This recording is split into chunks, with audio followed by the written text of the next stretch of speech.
So we're coming now to the end of the morning sessions, really, but we have a fantastic way in which to end. Alex Weller, who's the Global Marketing Director from Patagonia, a brand close to many people's hearts, and he's got a lovely presentation titled Lessons in Positivity from the Precipice. Alex, over to you. Let's have some positivity. Thanks very much indeed. I'll just firstly start off by correcting your intro slightly there. I am the marketing director for EMEA here, so looking after Patagonia here in Europe. But thanks very much, guys, for the opportunity to hopefully share a little bit about our story. And I think the title, I think it hopefully plays into a sense of positivity that we are allowing ourselves to feel right now. Some of us. I'm going to start, though, by rewinding the clock for a really quick history lesson, starting with this picture, which was taken in 1968. And it is the founder of Patagonia, a guy called Yvon Chouinard, the guy sitting in the middle with the letter S on his work overalls at his tin shed, where he first started making equipment for climbing, for mountain climbing, under the name of Chouinard Equipment Company, which was the precursor to Patagonia. And many of the people that that are lined up with him there are really the kind of group of original California counterculture rebels who set about believing that they could do things better. And that sort of spirit of self-belief, but also self-inspection, really created sort of the foundation for the early philosophy of the company, which really transformed somewhat naturally into the idea of business for good, and the idea that business as a profit-making enterprise can also be in the service of planetary health and social justice. And that spirit, if you like, in recent times has been tested. And the question that we continue to ask ourselves is not how do we continue to live up to that, but how do we really double down on that, and how do we work even harder in service of the planet and in service of the planet's citizens. And that was probably most importantly manifested in December of 2018, when Yvon, the founder of the company, announced that we would change our company mission statement. Our previously held mission statement was rather long. It was build the best product, cause no unnecessary harm, and use business to inspire and implement solutions to the climate crisis. And we really liked that mission statement. It was good because we believed in it, and we had become very, very good at using it. We were very good at building product, excellent world-class product, at mitigating the impact of that product and really making it in the most responsible way that we knew how. And in using the business as a platform to amplify our values, to inspire other businesses to think in a similar way, and ultimately to inspire our customers and citizens to share our values. And so changing that multifaceted mission statement that we had become very good at to this one single-minded sentence that was very aspirational and intentionally aspirational was pretty terrifying. And I think, speaking for myself, and I know for many of my colleagues, when we first saw this, we knew that we would feel exposed, saying this statement, putting this sentiment into the outside world, because how can one relatively small outdoor clothing company save our home planet? And really, the point is that the intention of that statement was not supposed to be a mirror of fact and a reflection of our current reality, but something that would pull us into the future and challenge all of us within the company to be completely single-minded on our purpose. And that, of course, includes marketing. And the reason why it is so critically important, and this isn't information that I need to educate anybody on, I believe that we are all equally minded to the reality that we are in the middle of a deepening and accelerating climate and ecological crisis. And while the news of the last 9 or 10 months has been dominated by alternative geopolitical and pandemic-related realities, and that could, temporarily, if you like, dampen the enthusiasm for the environmental movement. The environmental and ecological crisis has not gone away, and it has not abated. In fact, it has accelerated. And so the relevance of our mission statement and the importance of our company values are more critical now than ever. And you only really have to look at, some little bits of news that I've grabbed and sharing with you here that I think bring to the surface the fact that whether it be industry, whether it be energy, whether it be agriculture, or whether it be politics, the situation continues to be somewhat bleak. This article on the right from a lady called Imogen West Knights, I would encourage you to read, and I have pulled out a short quote from it because I think the quote is incredibly important. And I think as marketers, it is the critically important point. Politicians and brands seem to be all ears, but without action, it's just talk. And action is the critical point, and action is the value, really, that underpins all of the work that we do and underpins certainly all of the marketing work that we do in service of the company's mission. I'm sharing with you here a quote from Yvonne.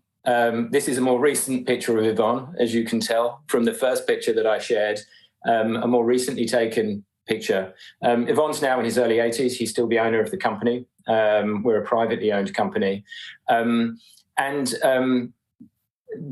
The quote here that is probably the most simple sort of strategic command, if you like, that sits at the heart of what we do is that in the times that we live in, of course, where the intensity of the reality of the climate and ecological crisis can be somewhat overwhelming and potentially somewhat depressing. Of course, the cure for that is action, and action being the basis of the environmental philosophy at Patagonia. We, of course, have to organize our action and focus our action. We can't do everything. We can't address every potential issue that there might be in the world, but we certainly can focus our efforts via really solutions-based, action-oriented thinking. And we organize it in these 4 pillars that I'm sharing with you here. The first of which is our footprint, our company's footprint. We sometimes refer to this as keeping our own house in order. And this is about knowing our impact on the world in fine detail, knowing that a lot of what we do creates negative damage, it creates harm in terms of environmental impact, in terms of CO2 output, and in terms of resource use. And so recognizing that and having a continued focus on mitigating that is a critical part of how we think.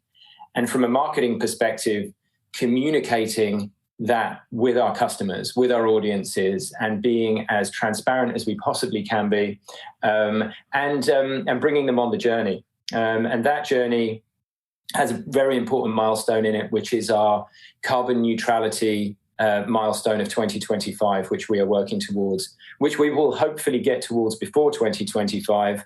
We're certainly trying very hard. We also know that the majority of that impact sits within our supply chain, and so that's something that we have to do in partnership with our many, many suppliers. The second pillar is protecting public lands, and in Europe, this is a really critically important piece. There are very, very few wild spaces left in the continent of Europe. As most of you will know, pretty much every little patch of land that you could possibly go to, even some of the most beautiful places in our countryside, are human-managed environments and are have very little protection.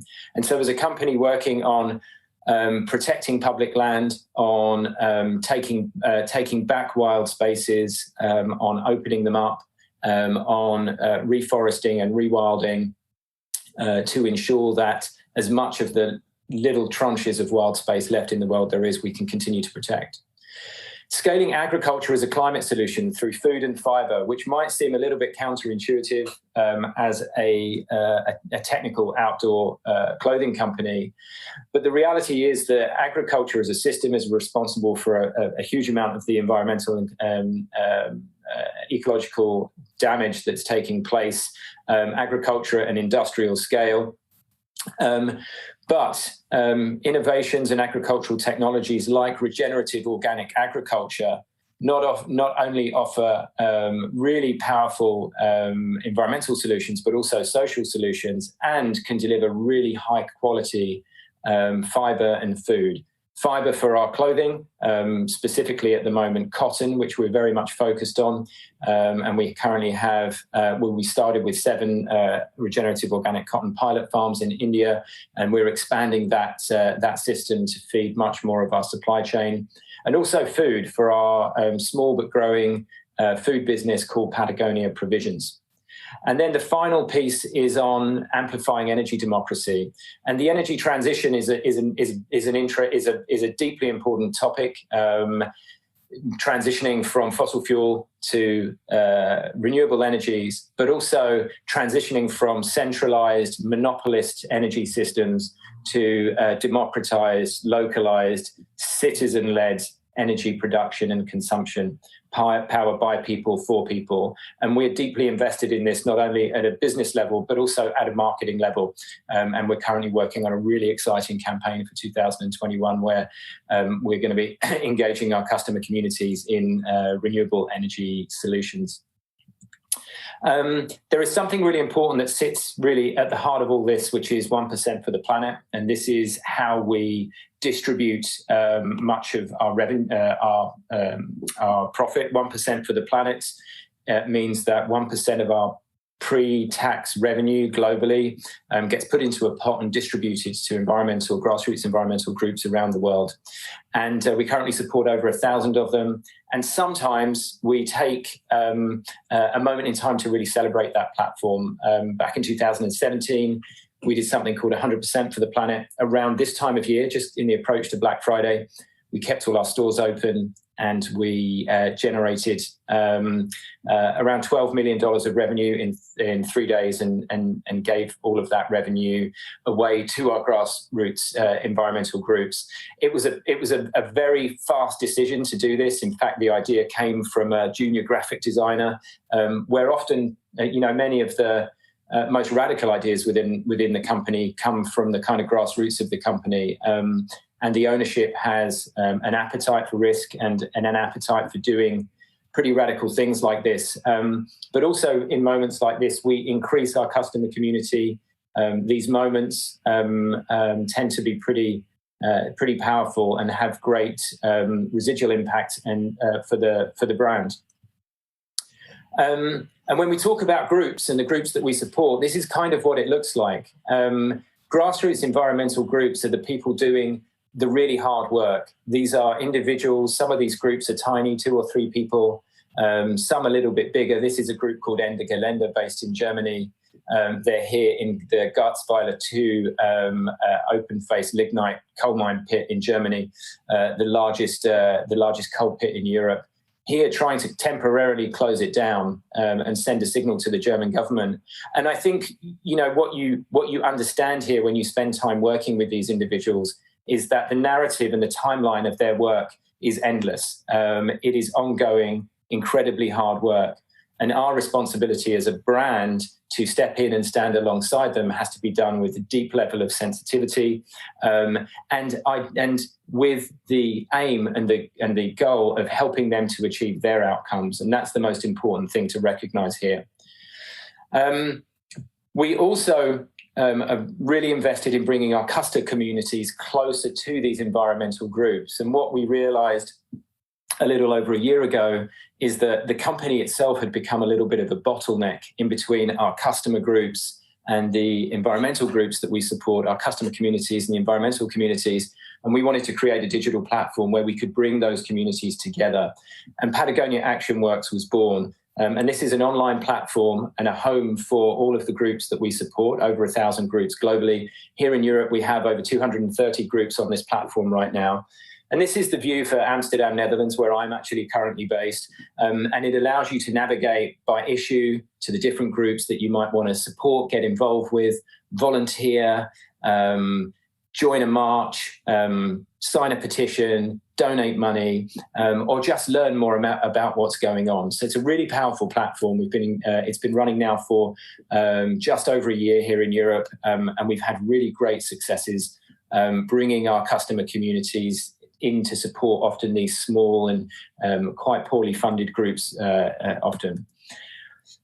When we launched ActionWorks, we also took the philosophy of activism and bringing customer communities and environmental communities together into the real world. And we created these activist cafes where, and this is an example in London, where we opened a space for a period of about a month and brought groups in to meet with the local community, learn about activism, learn how to get involved in the environmental movement.